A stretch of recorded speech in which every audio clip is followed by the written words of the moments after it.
For our next Fast 5, let's discuss some exponent rules and also some radical and exponent formulas. So first, when you have exponent rules, there's a few of them.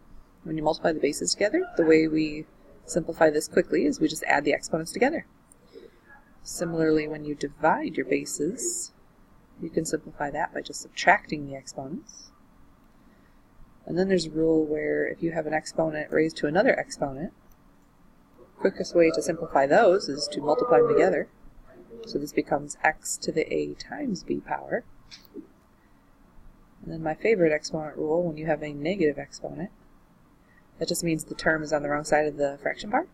So in this case, this would move the x to the a power to the denominator, and you always have to have something in the numerator, so it's 1 over x to the a.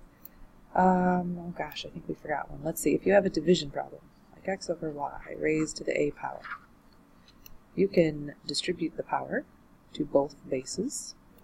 So this becomes x to the a over y to the a.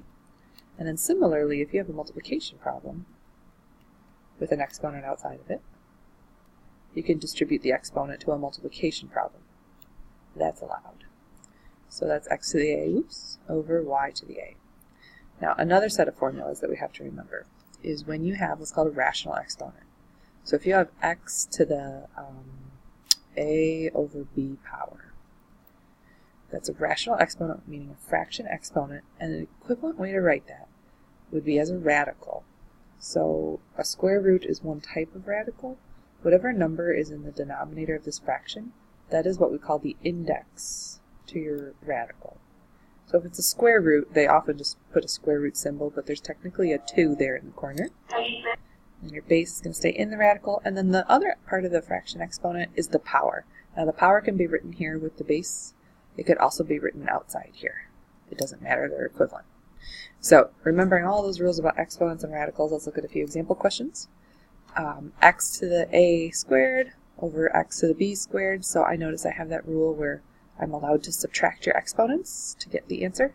And there's some other clues here. Let's come back to that in a moment. But this is on the no calculator question section, so be careful. So a squared minus b squared is supposed to come out to 16. Now there is another clue. They want my x to be greater than 1. Okay, I don't think we need that, so I'm not worried about that. But let's look at this clue. A plus b is 2. So this is actually kind of a tricky question. They want to know what a minus b is equal to. But since I love factoring so much, I kind of recognize that this problem right here factors. This factors into a plus b times a minus b. And if I go back to my clues, a plus b is 2. So this is 2. All right, let's solve. Right now I have 2 times a minus 2 equals 16. And keep your eye on the prize, guys. I'm trying to figure out what a minus b is. Oh, geez, that's b. Hello. So let's divide by 2 on both sides. I think we're done. A minus b equals 8, which is what they want. That was a neat little manipulation equation. I loved it. All right, one more. 9 to the 3/4 power. 9 3/4. Isn't that a Harry Potter thing? All right, so 9 3/4. Let's see what's equivalent. That's using that rule that we just talked about. So when you have a rational exponent, remember we said a over b. This bottom part of the power, the denominator, this is the index of your radical. So for us, we have a 4th root. So I'm looking through my choices here. There's only one 4th root in the question. Oh, but I don't think I'm done. Keep reading, Abruzza. Totally forgot about the power here, guys. So this is the 4th root of 9 raised to the 3rd power.